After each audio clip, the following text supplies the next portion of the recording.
तो शुरू करते हैं स्टोमेटा का स्ट्रक्चर ना।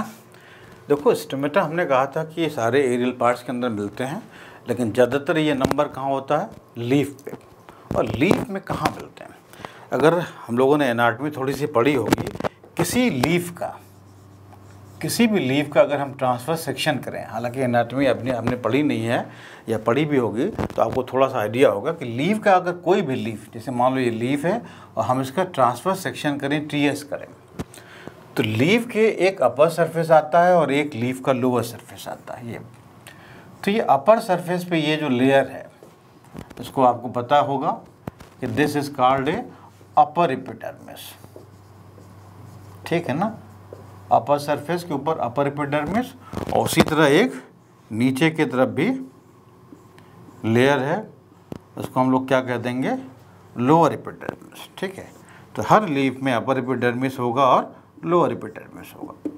और याद रखना ये जो एपिडर्मिस के जो सेल हैं, ये जो सेल मैंने बनाए हैं, ये सिंपल पैरेन्काइमा होते हैं, यानी ये they are made up of parenchyma है। अगर आपने टिश्यू पढ़ा होगा या आगे पढ़ेंगे हम लोग तो पैरेन्काइमा की सेल्स होती हैं, ठीक है। और रिमेंबर ये ग्रीन नहीं होते हैं, यानी these are non green cells. Chloroplast नहीं होता इन सेल के अंदर, क्लोरोप्लास्ट नहीं होता इन सेल के अंदर, क्लोरोप्लास्ट नहीं होता। बाकी सेल ऑर्गेनेल तो होंगे। यहाँ बताना क्या कि अपर एपिडर्मिस और लोअर एपिडर्मिस के बीच में जो सेल होते हैं, ठीक है, मैं थोड़ा सा रफ सा डायग्राम बना रहा हूँ, डिटेल नहीं बना रहा हूँ। और जो दोनों सरफेस लिए अपर एपिडर्मिस लोअर एपिडर्मिस के बीच के सेल होते हैं, इस जोन को हम लोग क्या कहते हैं, मीजोफिल्स। मीजो का मतलब बीच में और फिल का मतलब, तो इन सेल को कहेंगे मीजोफिल सेल। और रिमेंबर यही मीजोफिल्स की सेल होती हैं, यही ग्रीन होते हैं और यही फोटोसिंथेसिस करती हैं। रिमेंबर अगर हम इसमें दिखाऊं डॉट डॉट तो ये क्लोरोप्लास्ट दिखा दिया। तो remember photosynthetic activities carried out by this mesophyll cell, वो ग्रीन होती हैं। अपर एपिडर्मिस में कोई क्लोरोप्लास्ट नहीं है, लोअर एपिडर्मिस क्लोरोप्लास्ट नहीं है। अब ये स्टोमेटा कहाँ मिलते हैं जिसकी हम बात कर रहे हैं। रिमेंबर अभी कहा था कि स्टोमेटा या तो लीफ के अपर सरफेस पे होंगे या लोअर सरफेस होंगे। तो ये मैं दिखा दूँ कि मान लो ये मोनोकाट का है, तो जितने स्टोमेटा अपर सरफेस पे होंगे उतने स्टोमेटा लोअर सरफेस पे होंगे। डाइकाट का होगा तो लोअर सरफेस पे ज़्यादा होंगे, अपर सरफेस पे कम होंगे। तो ये है आपके स्टोमेटा। और रिमेंबर ये जो स्टोमेटा हैं ये बेसिकली एपिडर्मिस के ही सेल हैं, क्योंकि देखो ये एपिडर्मल सेल है, ये एपिडर्मल सेल है, और यहाँ वाली जो एपिडर्मल सेल थी वही मॉडिफाई हो गया किसमें, स्टोमेटा में। तो remember stomata are actually modified, क्या कहेंगे, epidermal cell. They are modified epidermal cell. जैसे मैं आपको ऐसे देखूं, मैं इस रूम में बैठा हुआ हूँ, ठीक है ना, आपको पढ़ा रहा हूँ। इस रूम का ये फर्श है और ये छत है।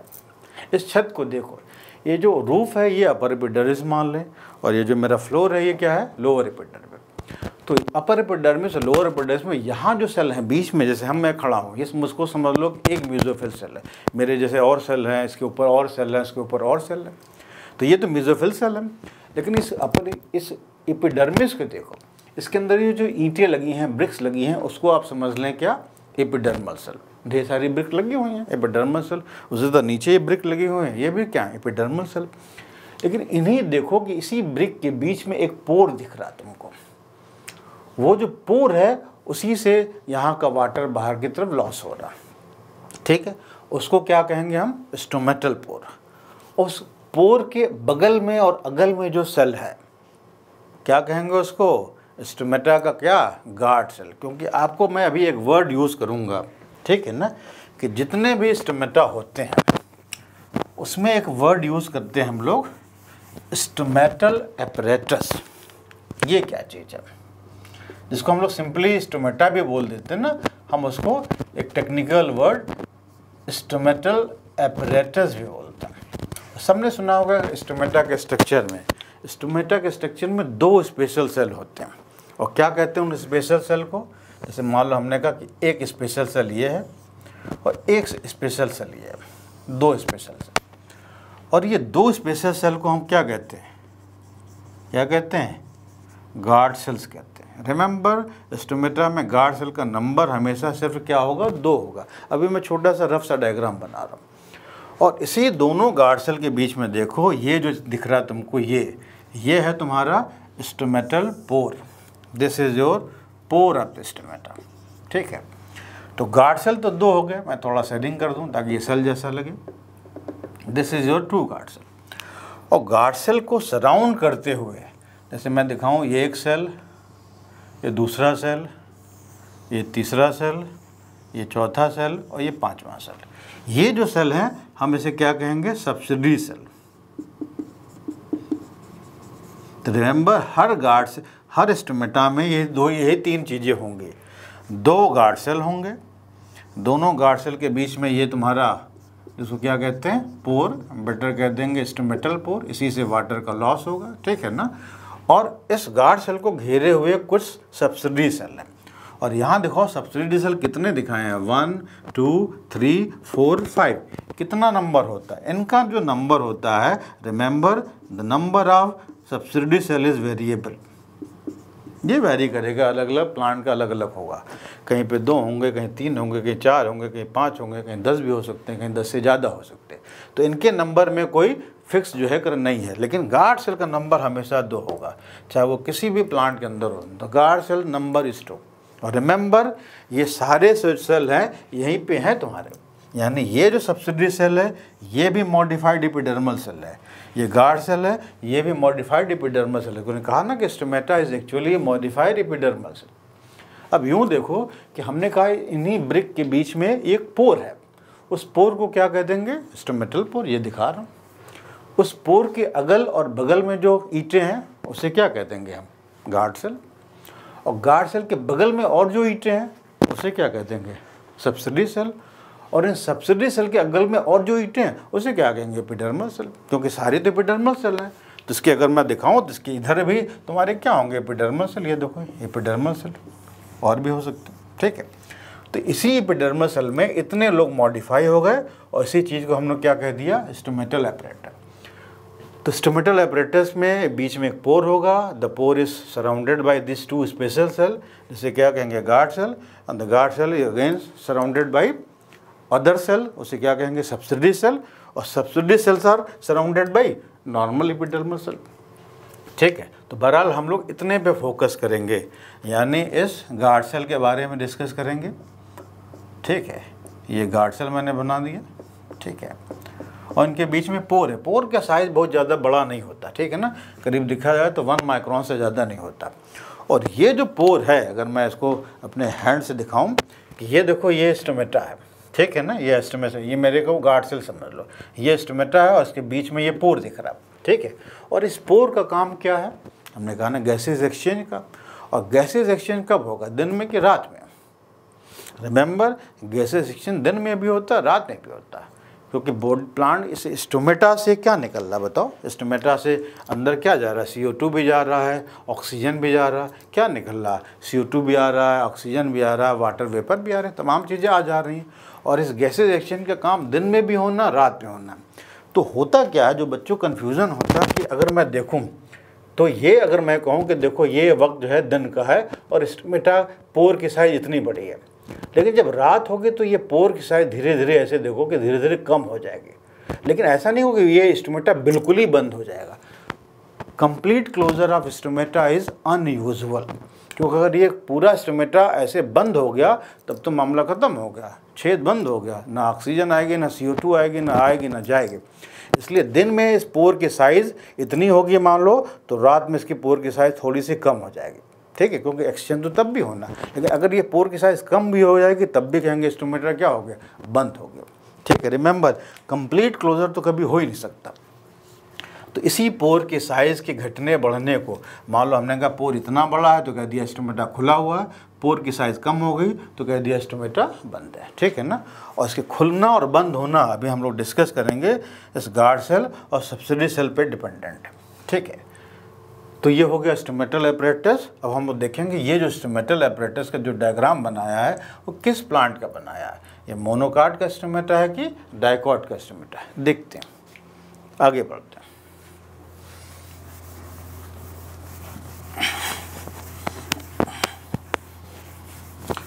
और एक चीज़ और बच्चों को कभी कभी कन्फ्यूज़न होता है जैसे कहते हैं कि तमाम जो जीरोफिटिक प्लांट होते हैं, तमाम जैसे जिम्नोस्पर्म है, तमाम जो कैक्टस हैं, तमाम है, उनके अंदर जो स्टोमेटा एक वर्ड आता है सनकन स्टोमेटा।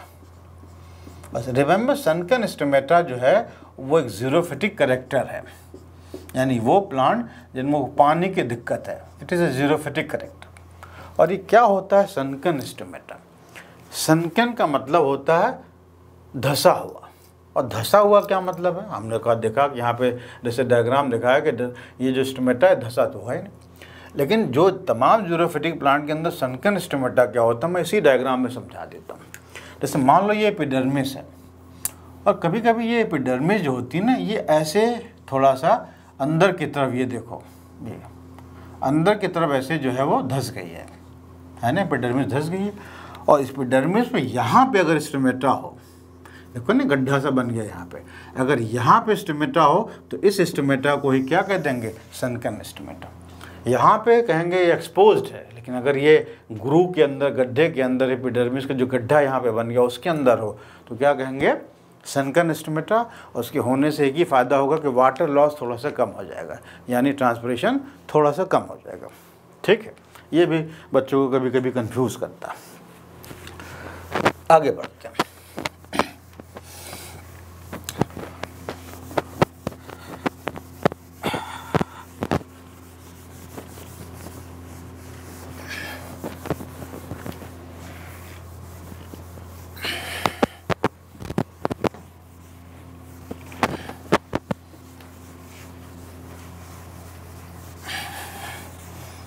देखो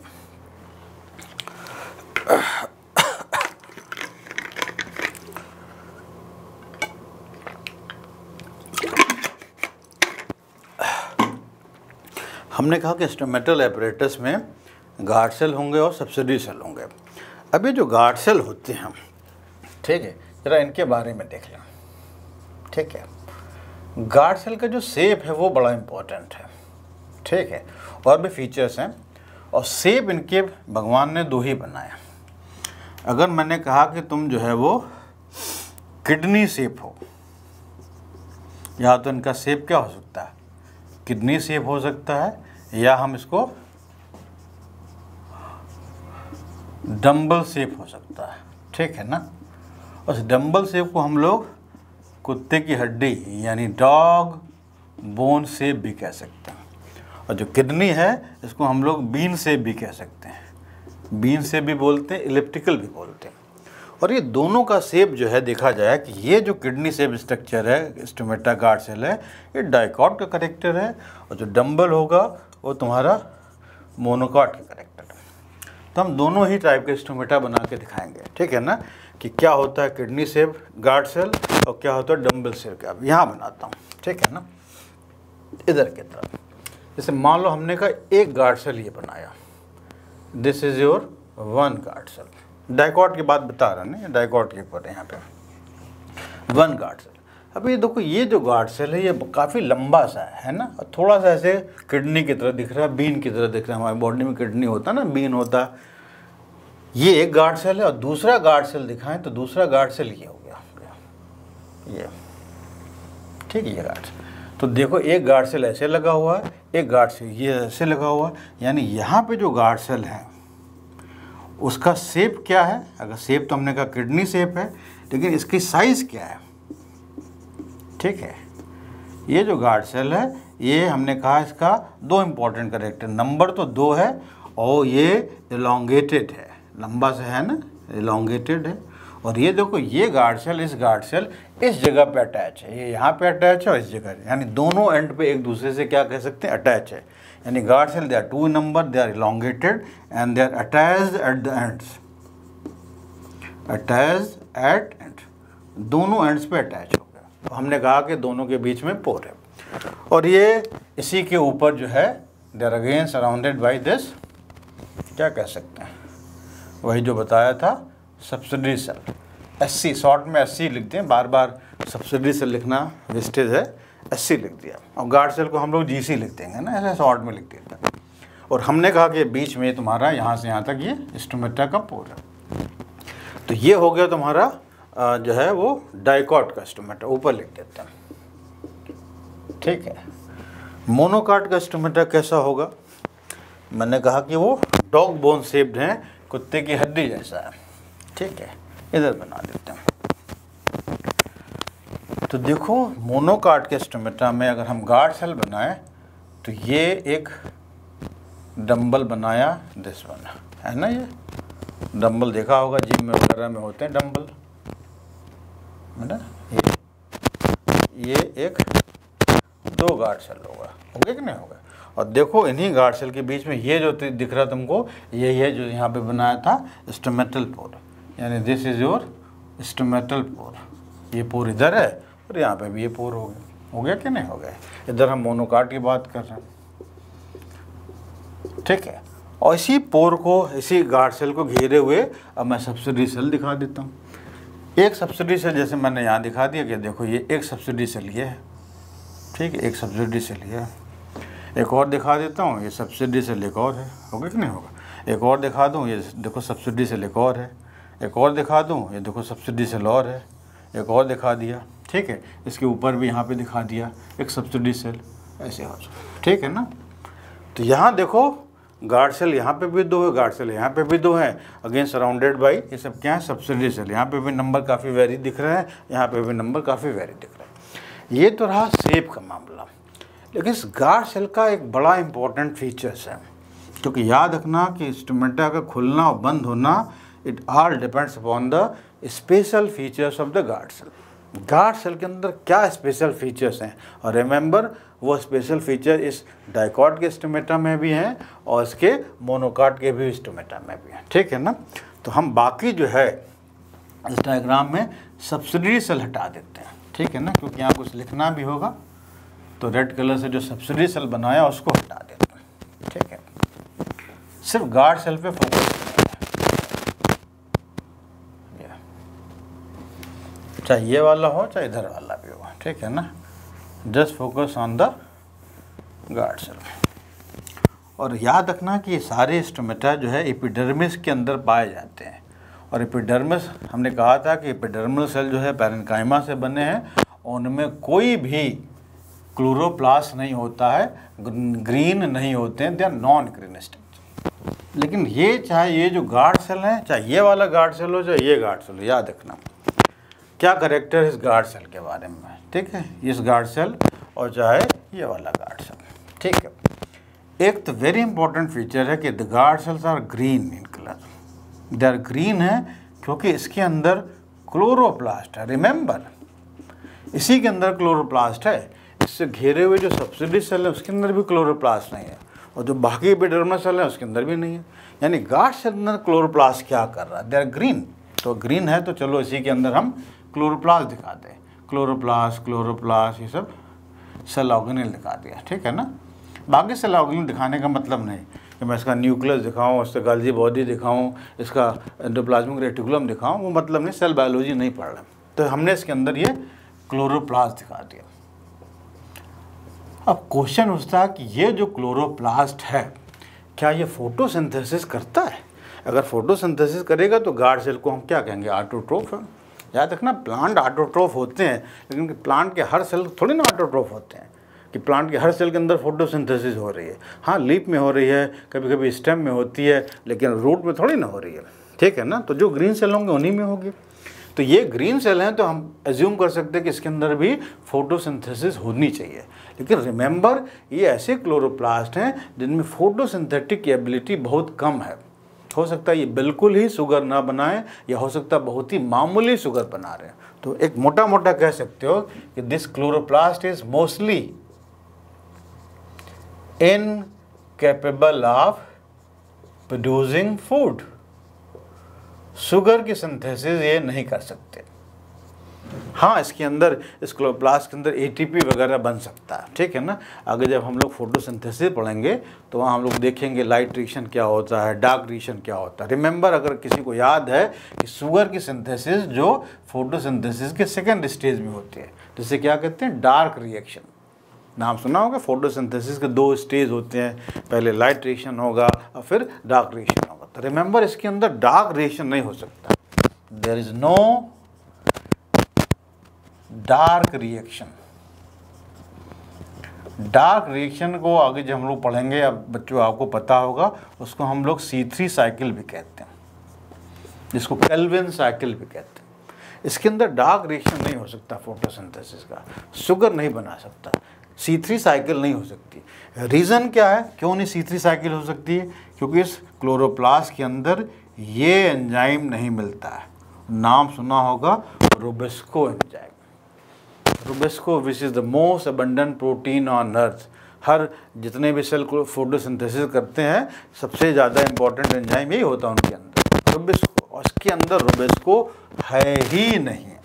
तो रूबिस्को नहीं है तो इस क्लोरोप्लास्ट में फूड नहीं बन सकता।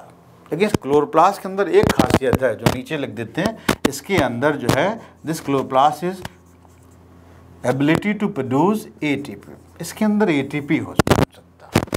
एटीपी इसलिए बन सकता है क्योंकि इसके अंदर फोटोसिंथेसिस का लाइट रिएक्शन जरूर हो रहा। लाइट रिएक्शन इज प्रेजेंट, क्योंकि फोटोसिंथेसिस में पता है ना कि लाइट रिएक्शन भी होता है और डार्क रिएक्शन होता है। तो आधा हो रहा आधा नहीं हो रहा। लाइट रिएक्शन हो रहा तो एटीपी बन रहा, लेकिन डार्क रिएक्शन नहीं हो रहा क्योंकि रूबिस्को नहीं है। तो ये सबसे इंपॉर्टेंट कैरेक्टर अगर पूछा जाए कि क्लोरोप्लास्ट सॉरी इस गार्ड सेल का क्या है, तो कहोगे गार्ड सेल्स आर ग्रीन। बाकी इस एपिडर्मिस की कोई भी सेल ग्रीन नहीं है, ठीक है, ग्रीन। दूसरा कैरेक्टर, ये बड़ा इंपॉर्टेंट कैरेक्टर है। दूसरा कैरेक्टर है इसके सेल वाल। इसके सेल वाल में कुछ स्पेशल फीचर्स हैं, some special features in the cell wall, ये भी। और इसी की वजह से जो पढ़ाने जा रहा हूँ, सम स्पेशल फीचर, इसी की वजह से स्टोमेटा खुलना और बंद होता है। और ऐसे दो स्पेशल फीचर मैं डिस्कस करूँगा जो उसकी वाल के ही कैरेक्टर हैं, ठीक है ना।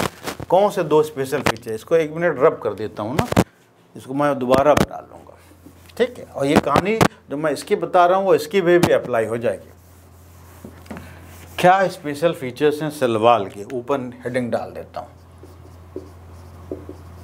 Special features of cell wall of GC यानी गार्ड सेल, ठीक है। और हमने कहा दो फीचर्स हैं। एक फीचर जिसको हम लोग कहते हैं डिफरेंशियल थिकनिंग,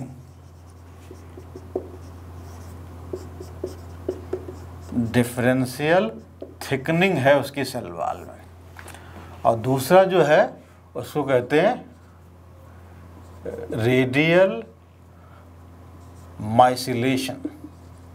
एक दूसरी स्पेशल फीचर है उसकी सेल वाल। याद रखना ये सेल वाल के फीचर है, डोंट फॉरगेट, सेल वाल के फीचर है। सेल वाल तो हमने पढ़ा कि प्लांट के अंदर सेल वाल किससे बनता है, वही सेलुलोज से, हेमीसेलुलोज से, पेक्टिन से, इसमें भी वही होगा।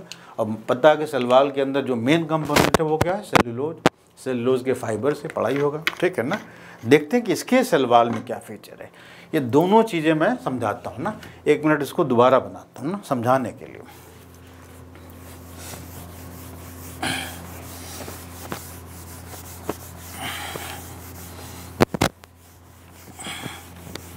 ठीक है, देखो हमने कहा कि गार्ड सेल है, लंबे से सेल हैं, एक सेल ये हो गया और एक सेल तुम्हारा ये हो गया।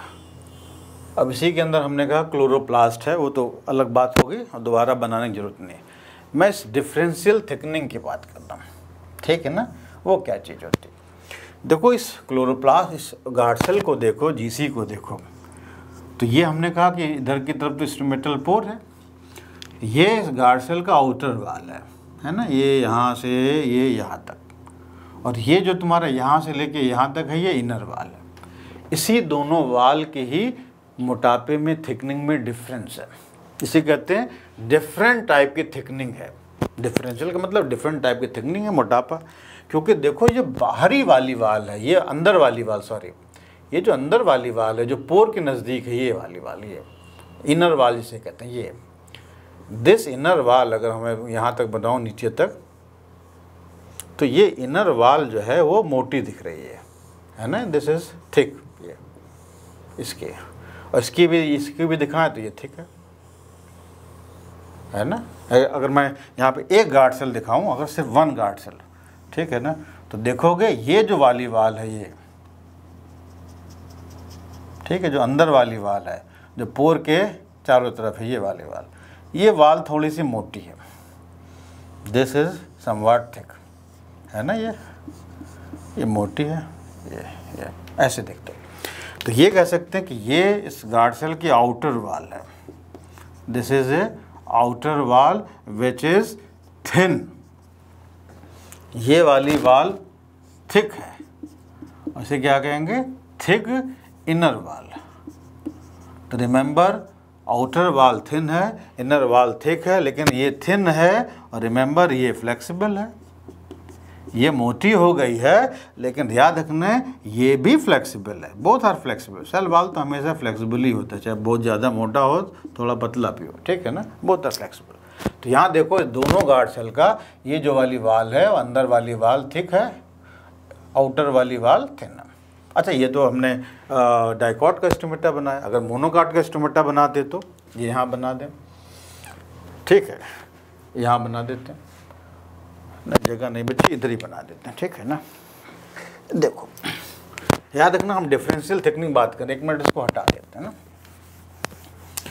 अगर मैं मोनोकॉट का गार्ड सेल बनाऊं तो हमने कहा देखो मोनोकॉट का जो गार्ड सेल है भी बताया था डम्बल शेप है ना, ये डम्बल शेप है, ये और ये, और ये डम्बल शेप को देखो कि इसके जो मिडल पार्ट है यानी ये पार्ट ये तो पतला सा है और जो किनारे है ये फूला हुआ है, स्वेल कर गया।